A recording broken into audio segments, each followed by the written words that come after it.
Je vais vous lire un texte dans le livre des Hébreux qui montre un peu des passages que nous avons à faire dans notre vie.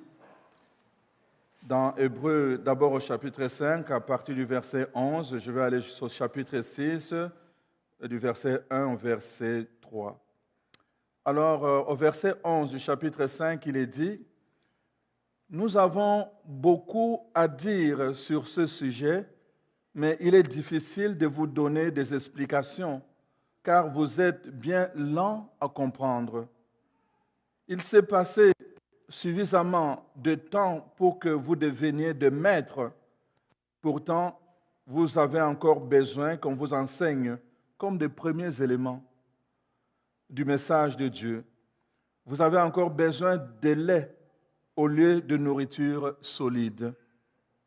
Celui qui se contente du lait n'est qu'un enfant. Il n'a aucune expérience au sujet de ce qui est juste. Par contre, la nourriture solide est destinée aux adultes qui, par la pratique, ont le sens habitué à distinguer le bien du mal. » Alors, il continue au chapitre 6. « Ainsi, tournons-nous vers un enseignement d'adulte. Nous n'allons pas poser de nouvelles bases de ce message, mais ce message consiste en ceci. D'abord, premièrement, il y a 6 bases, en fait, 6 fondations, fondements de la foi chrétienne dans lesquels chaque enfant de Dieu doit être consolidé, en fait, pour vivre d'autres expériences. Premièrement, il y a ce qu'il appelle la repentance ou la conversion. Deuxièmement, la foi. Troisièmement, le baptême au pluriel. Quatrièmement, l'imposition de main. Cinquièmement, la résurrection de mort. Et sixièmement, le jugement dernier. Des choses que nous devons connaître, apprendre et être habitués, familiers avec. Donc, des principes très simples que le livre des Hébreux pose comme des fondations pour marcher vers un âge adulte. Des passages obligés pour les gens qui veulent expérimenter une foi adulte. Ils doivent commencer par cela. Le problème, c'est que nous avons bâti notre vie spirituelle, notre vie chrétienne, sans tenir compte des fondements. Et vous comprenez ce que ça signifie? Ça signifie que c'est vraiment fragile pour plusieurs personnes. Le livre d'Hébreux nous donne le fondement. Le fondement concerne, d'abord, vous avez entendu au premier plan, ça concerne la repentance. Et deuxièmement, la foi. Les deux ensemble. On n'aime pas entendre, on parle de la foi beaucoup, mais la parole de Dieu commence par la repentance. C'est très important comme fondement. Et tout le reste s'est bâti sur ça. Le baptême, la théorie des baptêmes au pluriel, et finalement toute la notion d'imposition de main, et finalement toute la notion de la vie, de la résurrection et du jugement dernier. Quand on a compris toutes ces choses, alors on passe sa vie de façon lucide. On nous annonce la fin des temps, qu'on nous annonce une mort imminente, on reste lucide. Pourquoi? Parce que ces choses qui sont de fondement ont été bien comprises dans notre vie et dans notre foi. Alors, donc, c'est ça que l'apôtre Paul nous dit. Le passage consiste de l'enfance à l'âge adulte, devenir comme des adultes dans notre foi. Et c'est vraiment quelque chose qui a beaucoup préoccupé l'apôtre Paul dans son enseignement. Lui-même d'abord, vraiment, il a fixé son regard sur le Christ pour chercher à grandir, à comprendre le secret de la vie et de l'union avec Christ et en même temps pour encourager le peuple de Dieu à grandir dans cette même foi. Alors, donc, j'étais en train de vous dire, la première chose consiste d'abord dans une certaine mort. La repentance, c'est mourir dans quelque chose pour permettre, enlever les obstacles, pour permettre à la vie de Dieu de se manifester en nous.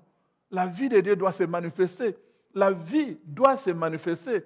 On ne peut pas avoir la vie de Dieu sans la manifestation de cette vie en nous. C'est une contradiction. Et la plupart des gens disent qu'ils ont la vie de Dieu, mais il faut le prouver. Prouvez-moi que vous êtes chrétien. On n'a pas besoin, il faut le prouver. La parole de Dieu le dit. Vous devez rendre compte de votre foi à quiconque vous le demande. Nous devons être prêts à dire pourquoi nous croyons en Dieu. Nous devons être prêts à dire pourquoi nous suivons Jésus. Nous devons être prêts à expliquer les raisons de notre foi quand tout le monde dit Dieu n'existe plus. La parole de Dieu nous dit cela. Nous devons être bien dans notre foi. Nous devons être à l'aise dans notre foi. Et c'est ce que le Seigneur veut de nous. Alors donc, la première chose, il faut d'abord mourir. Et deuxièmement, il y a un ordre que Dieu donne. Et derrière l'ordre de Dieu, il y a toujours une promesse. Derrière l'ordre de Dieu. Je vous ai dit il y a quelques temps déjà que faites attention quand vous lisez la Bible, quand vous vous retrouvez devant une ordonnance. Quand vous avez un récit, quand vous avez des promesses, quand vous avez des choses comme ça, vous pouvez passer comme ça rapidement, mais quand vous êtes devant un ordre de Dieu, faites attention. Parce qu'un ordre de Dieu, c'est comme une ordonnance d'un médecin. Votre guérison, votre vie dépend de la façon dont vous suivez cet ordre de Dieu. Amen. Et Dieu donne un ordre à Josué. Il lui dit, voyez, il lui dit, mon serviteur Moïse est mort. Maintenant, toi, lève-toi, fais passer mon peuple sur l'autre rive. Dans notre tradition, on dit, traverse toi et ton peuple, toi et ton peuple. Donc, le peuple ne reste pas en arrière. Ce n'est pas Josué qui traverse seul, et puis là, il commence à prier Dieu pour le peuple. Non, Dieu dit, traverse toi et tout le peuple. Vous devez traverser. Vous m'avez entendu? Ce n'est même pas convaincant. Vous devez traverser. La parole de Dieu, c'est un ordre. Vous devez traverser. C'est un ordre. Je ne demande pas votre avis, vous avez entendu. C'est un ordre. La parole de Dieu donne l'ordre. Faites traverser toi et le peuple. Vous devez traverser. Vous devez traverser. Ne demandez pas de bénédictions. Ne demandez pas de choses, de merveilles dans votre vie si vous refusez de traverser. Vous savez, à l'époque, dans mon pays, il y avait des rébellions. Vraiment, à l'époque des indépendances, il y avait des rébellions à tout moment. Les rebelles pouvaient venir s'accaparer de tout un village, attaquer le village, chercher des hommes qui étaient forts et en faire des soldats dans la rébellion. Et les gens étaient obligés de fuir tout le temps. Vous dormez dans la maison, mais tôt le matin, vers les 4 heures du matin, vous devez vous mettre en marche, fuir, pour que quand les rebelles arrivent dans votre village, qu'ils ne trouvent personne. Et tout le monde devait fuir. Mais seulement, vous savez que les villages sont bâtis tout le temps au bord des rivières. À 4 heures du matin, ici, ça va encore. Mais chez nous, des températures chaudes le jour, mais le matin, là, c'est vraiment glacial. Hein? Et les gens couraient, ils fouillaient, ils arrivaient devant une rivière, mais que vous pouvez traverser à pied. Et les gens arrivent là-bas, ils mettent le premier pied dans l'eau. Ouh! C'est froid, c'est froid. Et ils restent là, ils attendent. Les autres arrivent en voyant qu'eux, ils ont froid. Ils arrivent, ils se plongent dans l'eau, ils courent, ils traversent. Eux, ils restent là, c'est froid. Ils attendent le deuxième, le troisième groupe arrive. Tout le monde passe et ils attendent que le soleil commence à briller pour chauffer un peu l'eau. Et tous ces gens qui attendaient, vous savez ce qu'on en a fait? Les rebelles sont venus, les ont attrapés. Et ils en ont fait des soldats, certains on les a tués.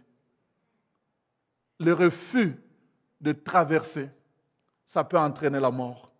Ça peut entraîner l'esclavage. Vous devenez un esclave. On leur a donné des poids à transporter. Ils étaient là avec des soldats. Et tout le poids des soldats était sur eux. Et ils ne pouvaient même pas se plaindre. Ils étaient réduits à l'esclavage. Amen. Dieu dit, traverse. C'est un ordre. Toi et ton peuple. Il faut traverser parce que c'est de l'autre côté seulement que vous pouvez expérimenter ce que le Seigneur a promis, ce que le Seigneur a réservé pour vous. Les gens qui ont refusé de traverser, ils restent des bébés éternels. Ils parlent de Dieu sans expérience. Ils parlent de bénédiction sans bénédiction dans leur propre vie. Comment peuvent-ils vivre la bénédiction? Parce que ça s'expérimente. Et quand ils refusent de traverser, il faut traverser. L'eau est froide. L'eau parfois est noire, parfois profonde. Mais le Seigneur demande le premier pas. Quand le peuple s'est mis dans l'eau, il y avait d'abord les prêtres qui portaient le coffre sacré. Eux, quand ils ont mis les pieds dans l'eau, l'eau était toujours là. L'eau était toujours là. Ils avançaient, l'eau était profonde, mais ils posaient un geste de foi. Amen. L'ordre de Dieu est soutenu par la foi. L'ordre de Dieu, quand Dieu donne un ordre, lui-même sait pourquoi il donne l'ordre. Vous devez marcher, simplement poser le premier pas. Le reste, c'est Dieu qui s'en occupe. Et ils ont fait ça, ils ont marché et le peuple a avancé. Quand le peuple a commencé à avancer, qu'est-ce qui s'est passé? Dieu lui-même a fait sécher. Il a fait passer une digue au milieu de la rivière et le peuple a traversé à pied sec. Dieu a vu d'abord l'acte de foi. Il a vu la foi du peuple qui marchait dans l'eau sans se poser des questions. Est-ce qu'on va s'enfourdir ou quoi? Mais il a vu leur foi. Alors il a dit, à leur foi, je vais donner le miracle pour soutenir leur foi. Et ils ont traversé sans se mouiller le pied. Amen. Il n'y a que Dieu qui peut faire ça. C'est pour cela que je dis aux gens, vous n'avez encore rien vu avec mon Dieu. Vous verrez, vous aussi, vous direz, il y a un prophète qui s'est levé parmi vous. Amen. Parce que Dieu est le même. Dieu est le même. Il a réservé de grandes choses pour nous. Dieu veut que nous qui prions, Dieu veut que nous qui prenons du temps pour lui. Pendant ce temps, il y a des gens qui sont en train de faire la bicyclette. Il y en a d'autres qui sont en train de courir. Qui sont là en train de courir. Mais nous, pendant ce temps, on est là. Mais Dieu veut qu'à cause de cela, que nous soyons des géants. Il ne veut pas que nous soyons des malheureux. Il ne veut pas que nous soyons des gens tristes. Mais nous devons traverser. Nous devons traverser, même si on a couru, rester au bord du Jourdain ne donne absolument rien. Il faut traverser. La foi nous est donnée. La foi nous est donnée. On nous a dit la foi, le credo comme un acte de foi, l'Eucharistie aussi pour qui entraîne à la foi, nous est donné pour traverser. L'ordre de Dieu est soutenu par la foi de l'humain, par votre foi, par ma foi, par la foi de toute l'assemblée. C'est ça qui soutient l'ordre de Dieu. Et quand Dieu voit cela, alors le miracle se produit. Pas avant. Seigneur, miracle, miracle. Non, traverse d'abord. Mets les premiers pieds dans l'eau. Et puis après, Dieu va soutenir cela. Amen. Amen. Fais passer mon peuple sur l'autre rive. Nous allons passer. Nous allons passer. C'est difficile, mais nous allons passer dans la foi. Amen. Me voici, Jésus, tu me donnes ta vie et tu m'appelles à te suivre, car tu me veux. De par notre baptême, nous sommes tous appelés à proclamer à temps et à contre-temps que Jésus est Christ et Seigneur. C'est pourquoi Foi et Télévision Chrétienne vous invite à faire parvenir votre don à l'adresse indiquée à l'écran. Nous vous remercions de votre grande générosité et de vos prières.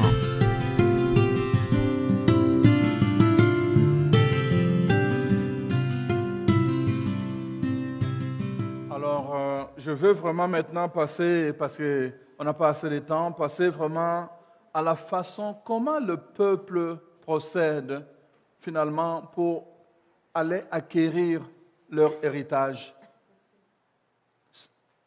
Vous savez, la traversée, parce qu'il s'agit de la traversée, de passer de l'autre côté du rive, ce n'est pas un fait du hasard, ça ne s'improvise pas.